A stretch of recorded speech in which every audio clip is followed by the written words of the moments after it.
धसनोनी काईगा आजा धस का तोर सुधराई ला देख के जा धसनोनी।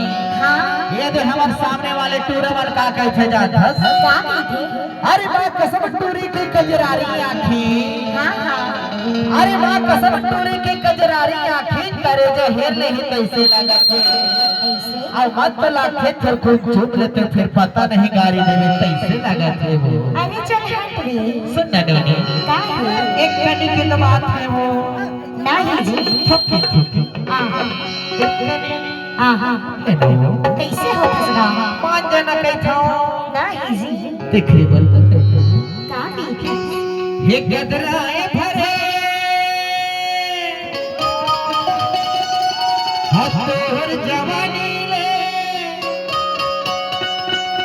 हिरस चुचवा थे ना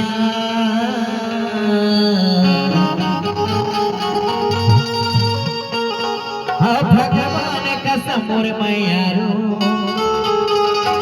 ये मोर दीवानी हतोला चुमो चुमो लागे है ना।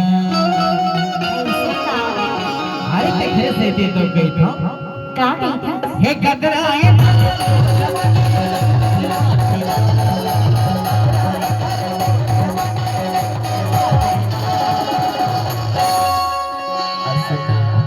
का भगवान कसम मोर मैया